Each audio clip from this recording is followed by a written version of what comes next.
اعوذ باللہ من الشیطان الرجیم بسم اللہ الرحمن الرحیم اللہم صلی علی محمد وعلی آل محمد۔ اللہ جل شانہ کا بے حساب کرم احسان اس ذات کا کہ جس نے ایک دفعہ پھر قرآن مجید سمجھنے کے لیے یہاں پہ ہمیں اکٹھا کر دیا۔ آج ہم انشاءاللہ دوسرا پارہ سورہ بقرہ کی آیت نمبر 220 سے اپنا سبق شروع کریں گے۔ اعوذ باللہ من الشیطان الرجیم بسم اللہ الرحمن الرحیم فی الدنیا والآخرہ یسألونک عن الیتامی قل اصلاح لہم خیر وَإِن تُخَالِطُوهُمْ فَإِخْوَانُكُمْ وَاللَّهُ يَعْلَمُ الْمُفْسِدَ مِنَ الْمُصْلِحِ وَلَوْ شَاءَ اللَّهُ لَأَنَعْتَكُمْ إِنَّ اللَّهَ عَزِيزٌ حَكِيمٌ۔ فی الدنیا والآخرہ، دنیا میں بھی اور آخرت میں بھی۔ پیچھے اللہ کی ذات اس آیت میں فرما رہی ہے کہ خمر اور میسر یعنی نشہ آور چیزیں اور جوئے کے بارے میں اللہ کی ذات نے فرمایا کہ یہ نقصان دہ چیزیں ہیں اور یہ گناہ کبیرہ ہے اور اس میں منافع بہت معمولی ہے، جو نقصان بہت بڑا ہے۔ اور اسی طرح اللہ تعالیٰ کی ذات جو ہے وہ اپنے آیات کو، اپنے احکامات کو واضح طور پہ بیان فرماتی ہے، کھول کھول کے بیان فرماتی ہے، تاکہ تمہیں دنیا میں بھی پتہ چل جائے کہ دنیا کس طریقے سے رہنا ہے، اور آخرت میں بھی پتہ چل جائے کہ آخرت میں میرے رب نے مجھ سے کس چیز کا حساب لینا ہے اور آخرت میں میرے رب کے سوالات مجھ سے کیا ہونے ہیں۔ وَيَسْأَلُونَكَ عَنِ الْيَتَامَى، اے نبی کریم صلی اللہ علیہ وآلہ وسلم، اے محبوب صلی اللہ علیہ وآلہ وسلم، آپ سے یتیموں کے بارے میں پوچھتے ہیں، کیونکہ یتیموں کی بہت تاکید ہوئی، اور صحابہ کرام رضوان اللہ اجمعین جہاں کہیں بھی کوئی اتنے ڈر کی بات، خوف کی بات ہوتی تو اس کو سوال کرتے، ورنہ صحابہ کرام بہت کم سوالات کرتے تھے نبی کریم صلی اللہ علیہ وسلم نے، کیونکہ اللہ کی ذات نے منع کیا تھا کہ موسیٰ علیہ السلام کی قوم نے جیسے ان کی قوم ان سے سوال کرتی تھی، آپ نے ایسے سوال نہیں کرنے۔ تو پوچھتے ہیں آپ سے یتیموں کے بارے میں کہ ہمارے سے کوئی ایسی غلطی نہ ہو جائے جس سے رب ہمارے ساتھ ناراض ہو جائے۔ اتنے فکر مند ہوتے صحابہ کرام سے کہ کہیں پہ اللہ کے حکم کی خلاف ورزی نہ ہو جائے، نبی کریم صلی اللہ علیہ وآلہ وسلم کی بات کی خلاف ورزی نہ ہو جائے۔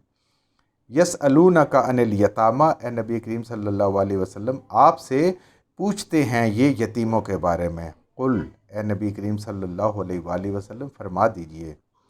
اصلاح لہم خیر، ان کی اصلاح کرنا، ان کی بھلائی چاہنا، ان کو سنوارنا، اس دنیا میں ایک اچھی شہری بنانا، یہ بہت بڑی نیکی ہے، یہ بہترین چیز ہے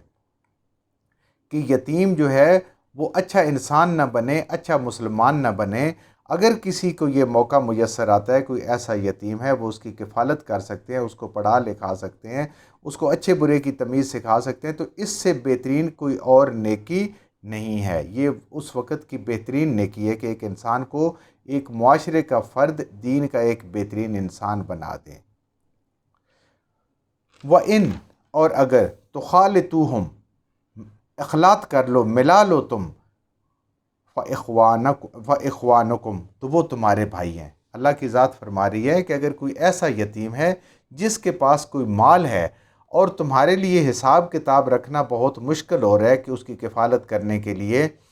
تمہارے پاس اتنا رزق نہیں اللہ کا دیا ہوا کہ تم اس کو خود کھلا سکو، تو اس کو اپنے حصے سے صرف اس کی تربیت کرو، خرچ اس کے حصے سے کر سکتے ہو، اس کی اللہ کی ذات اجازت دیتی ہے۔ نبی کریم صلی اللہ علیہ وسلم کی مبارک حدیث مبارک بھی اس کے بارے میں موجود ہیں۔ تو اگر یہ حساب کتاب کرنا بالکل مشکل ہو تو اپنے مال کے ساتھ ملا لو، لیکن نیت ایسے ہو کہ اتنا ہی اس پہ خرچ کرنا ہے جتنی اس کی ضرورت ہے، اس سے زیادہ اپنا جو ہے طریقے سے مال جو ہے اس کا اپنے اوپر خرچ نہیں کرنا۔ واللہ یعلم، اور اللہ تو خوب جانتا ہے، المفسدہ، کون فساد کرنے والا ہے، بگاڑ کرنے والا ہے، یتیم کے مال کو ہڑپ کرنے والا ہے، اس کو طریقے سے اپنے مال کے ساتھ ملا کے اپنا کرنے والا ہے، من المصلح، اور کون ہے جو اصلاح کرنے والا ہے، دل سے چاہتا ہے، دل سے ڈرتا بھی ہے، لیکن وہ اپنے طور پہ اس کے پاس اتنی گنجائش نہیں کہ وہ اس کی کفالت کر سکے، اس کے سارے اخراجات کو پورے کر سکے، تو وہ اس کے مال کو اپنے ساتھ ملا لے، اور اگر کچھ ضرورت ہو تو اس میں سے مال کا ایک حصہ اپنے اوپر بھی خرچ کر سکتا ہے، تاکہ اس گھر میں، اب یہ ممکن نہیں ہے کہ ایک گھر میں ایک یتیم اگر امیر ہے اور وہ کسی غریب رشتہ دار اس کو کوئی کفالت میں لے سکتا ہے تو اس کے لیے الگ ایک اچھا بندوبست کیا جائے اور باقی بچوں کے لیے الگ بندوبست کیا جائے گھر میں، یہ ممکن نہیں ہے۔ تو اللہ کی ذات اس چیز کی اجازت دے رہی ہے۔ ولو شاء اللہ، اور اگر چاہتا اللہ، لعناتکم، تو پھر تمہیں تکلیف دیتا، یعنی ہر صورت میں وہ ایک ایک چیز کا الگ الگ حساب رکھنا ہوتا اور اس کا حساب الگ ہوتا اور اپنا حساب الگ ہوتا۔ اللہ چاہتا تو اس تنگی میں ڈال سکتا تھا، لیکن اللہ کیا ہے؟ عزیز حکیم، اللہ ہر چیز پہ غالب ہے اور اس کے ہر حکم میں حکمت ہے، کیونکہ اللہ دلوں کی نیتیں جانتے ہیں۔ تو جب نیت اگر خالص ہے تو انسان سے غلطی بھی ہو جاتی تو وہ قابل معافی ہے، لیکن نیتیں اگر صاف نہیں ہیں، بد نیتی ہیں، تو ظاہراً ایک اچھا عمل بھی جو ہے وہ اللہ کو پسند نہیں ہے۔ وَلَا تَنْكِحُوا الْمُشْرِكَاتِ، اللہ کی ذات حکم دے رہی ہے ایمان والو، مشرک عورتوں سے نکاح نہ کرو۔ وَلَا تَنْكِحُوا، اور نہ نکاح کرو، المشرکات، مشرک عورتوں سے، شرک کرنے والوں سے، حتیٰ یوم، یہاں تک کہ وہ ایمان لے آئیں۔ جب تک وہ ایمان نہیں لاتی مشرک عورتیں، ان کے ساتھ اب اس شادی کو منع کر دے۔ جب شروع کا تھا، نبی کریم صلی اللہ علیہ وسلم نے جب دعوت اور تبلیغ کا کام شروع کیا، اللہ نے آپ کو حکم دیا کہ آپ لوگوں کو اللہ کا ڈر سنائیں، تو اس وقت یہ اجازت تھی کہ مشرکین کے ساتھ بھی، مرد بھی اور عورتیں بھی وہ شادی کر سکتی تھی۔ مشرک عورت کے ساتھ بھی شادی ہو سکتی تھی اور مشرک مرد کے ساتھ، کیونکہ ایک ہی معاشرے کے، ایک ہی رشتہ دار، ایک ہی خاندان کے لوگ تھے۔ اب اللہ نے مدینہ میں آ کے یہ حکم دے دیا کہ مشرک عورت کے ساتھ اس وقت تک نکاح نہیں ہو سکتا جب تک وہ ایمان نہ لے آئے۔ وَلَا أَمَةٌ مُؤْمِنَةٌ خَيْرٌ مُشْرِكَةٍ، اور بے شک ایک لونڈی مومنہ ہو، ایمان والی ہو، وہ تمہارے لیے بہت بہتر ہے مشرکہ عورت سے۔ وَلَوْ أَعْجَبَتْكُمْ، بے شک وہ تمہیں بھلی لگے، اس کا خاندان اچھا ہو، اس کا حسب نسب اچھا ہو، وہ کوئی امیر عورت ہو، وہ کوئی خوبصورت عورت ہو، تمہیں اچھی لگ رہی ہے، لیکن اللہ نے تمہارے لیے جو کچھ سوچا ہوا ہے وہ آخرت کے لیے سوچا ہوا ہے، لیکن آخرت کے لیے وہ مشرکہ تمہیں جہنم میں لے کے جائے گی، اور مومن لونڈی بھی اگر عورت ہوگی تو وہ تمہیں جنت میں لے کے جائے گی۔ وَلَا تَنْكِحُوا الْمُشْرِكِينَ، اور مت نکاح کرو مشرک مردوں سے، حتیٰ یؤمنوا، یہاں تک کہ وہ ایمان لے آئیں۔ ایمان والی عورتوں کو بھی اللہ کی ذات حکم دے رہی ہے کہ وہ مشرکین کی، مشرک مردوں کے ساتھ شادی نہ کریں یہاں تک کہ وہ ایمان لے آئیں۔ وَالْعَبْدُ الْمُؤْمِنُ خَيْرٌ مِّن مُشْرِكٍ،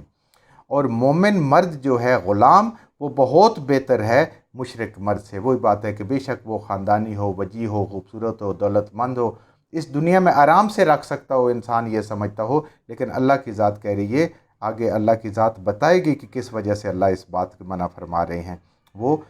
بے شک تمہیں اچھا لگے، بھلا لگے مشرک مرد بھی، لیکن اس سے وہ بہتر ہے جو مومن غلام مرد ہے، وہ بہتر ہے۔ اولئک، یہ لوگ جو مشرک لوگ ہیں، یدعونا، بلاتے ہیں تمہیں، الی النار، جہنم کی طرف، آگ کی طرف۔ اب دیکھیں اللہ نے بتایا کہ یہ جو مشرک ہیں، وہ عورت ہو یا مرد ہو، ان کے ساتھ جب شادی کرو گے، تمہارے آگے بچے ہوں گے، تم بھی آہستہ آہستہ اس کا اثر قبول کر کے، خطرہ ہے کہ تمہارا ایمان خطرے میں پڑ جائے اور تم جہنم میں پڑ جاؤ، جہنم میں چلے جاؤ، اس لیے کہ وہ اللہ کی ذات فرما رہی ہے کہ وہ تمہیں جہنم کی طرف بلاتے ہیں۔ واللہ یدعو الی الجنت، اور اللہ وہ ذات ہے کہ جو تمہیں جنت کی طرف بلاتے ہیں، کامیابی کی طرف بلاتے ہیں، والمغفرت، اور بخشش کی طرف، کہ تمہاری بخشش ہو اور آخرت میں تم کامیاب ہو جاؤ، بِإِذْنِ ہی، اپنے ہی حکم کے ساتھ۔ اللہ اپنے اس قرآن میں، اللہ کا قرآن ہے، اسی میں حکم دیتے ہیں کہ کافر مشرک جو ہے وہ تمہیں جہنم میں بلاتے ہیں، اور اللہ چاہتا ہے کہ تمہاری بخشش فرمائے اور تمہارے لیے جنت کے باغات ہوں، تم آخرت میں کامیاب ہو۔ وَيُبَيِّنُ، اور بیان کرتے ہیں، آیات ہی، اپنے حکموں کو، للناس، تمام لوگوں کے لیے، لعلہم یتذکرون، تاکہ لوگ اس پہ غور کریں، لوگ اس پہ تدبر کریں، فکر کریں، اور انہیں آخرت کی سمجھ آئے، انہیں اپنے عاقبت کے انجام کی سمجھ آئے، کہ دنیا کے تھوڑی دیر کی خوشی کے لیے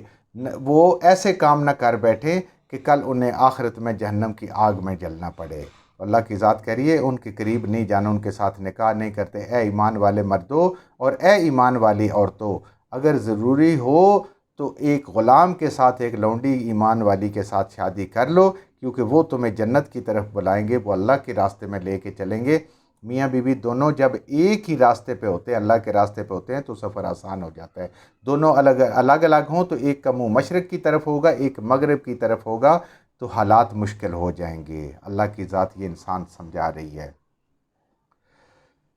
یسألونک عن المحیض، اللہ کی ذات فرما رہی ہے نبی کریم صلی اللہ علیہ وسلم آپ سے یہ سوال کرتے ہیں حیض کے بارے میں، جو عورتوں کے پیریڈز ہوتے ہیں اس کے بارے میں، کیونکہ یہ عربوں میں اس کا بھی ایک بڑا مختلف تھا کہ اس زمانے میں عورتوں کو گھروں سے نکال دیا کرتے تھے اور دور کہیں الگ رہتی تھی، اور پھر جب پاک ہوتی تھی، صاف ہوتی تھی، پھر واپس آتی تھی۔ تو اس لیے ایمان والے پوچھتے تھے کہ یا اللہ ہمارے لیے کیا حکم ہے؟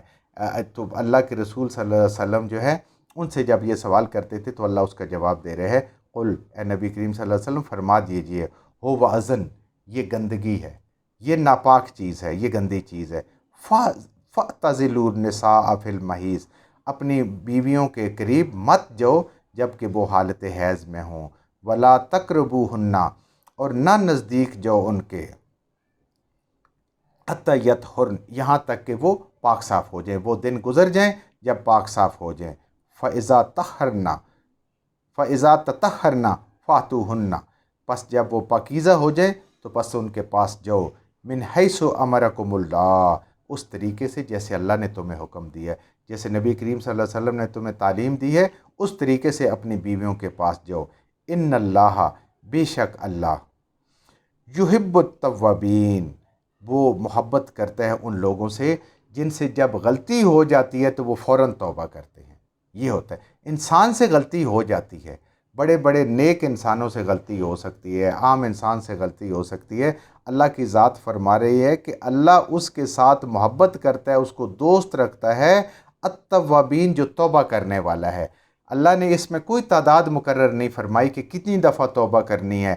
جب بھی غلطی ہو جائے اللہ سے توبہ کرنی ہے، دن میں 100 بار ہو جائے تو 100 بار توبہ کرنی ہے۔ ویسے توبہ ہر وقت کرنی چاہیے، نبی کریم صلی اللہ علیہ وآلہ وسلم کا مبارک فرمان ہے، آپ تو گناہوں سے پاک ہیں، انبیاء گناہوں سے پاک ہوتے ہیں، معصوم ہوتے ہیں، آپ فرماتے ہیں کہ میں ایک ایک دن میں 70 مرتبہ اللہ سے توبہ کرتا ہوں، اللہ سے استغفار کرتا ہوں۔ تو ہمارا تو کوئی حال ہی نہیں ہے، ہم تو ہر وقت بھی کرتے رہیں تو کم ہے، اور اس کے کرنے کا فائدہ کیا ہوگا کہ اللہ کی ذات جو ہے وہ ہمارے ساتھ محبت کرے گی، اللہ ہمیں پسند کرے گی۔ ذرا سی غلطی کا احساس ہو کہ مجھ سے غلطی ہو گئی ہے، صرف شک بھی ہو تو توبہ کرے، اللہ محبت کرے گا بار بار توبہ کرنے والوں سے۔ اے اللہ ہم بھی اپنے گناہوں کی معافی مانگتے ہیں، اللہ ہم بھی اپنے گناہوں سے توبہ کرتے ہیں، اور آئندہ بچنے کے لیے ہم مصمم ارادہ کرتے ہیں کہ آئندہ یا اللہ ہم گناہوں سے بچیں گے، مگر صرف تیری توفیق سے بچ سکتے ہیں۔ لا حول ولا قوۃ الا باللہ العلی العظیم۔ وَيُحِبُّ الْمُتَطَهِّرِينَ، اور اللہ ان لوگوں کو بھی پسند کرتے ہیں جو طہارت والے ہوتے ہیں، جو صاف ستھرے لوگ ہوتے ہیں۔ اس میں دونوں صفائیاں طہارتیں شامل ہیں، انسان کی ظاہری بھی کہ اس کا کپڑے بھی پاک ہوں، اس کا جسم بھی پاک ہو، وہ صاف ستھرا ہو، اس دیکھنے میں بھی صاف ستھرا لگے، جیسے ناخن تراشے ہوتے ہیں، ہاتھ دھلے ہوئے ہوتے ہیں، بال بنے ہوتے ہیں، داڑھی سنوری ہوتی ہے، اللہ ان کو بھی پسند کرتا ہے۔ اور دل کی بھی پاکیزگی کے لیے کہ اس کے دل کے اندر خیالات بھی خوبصورت ہوں، دوسروں کے لیے نیک جذبات ہوں، اس کو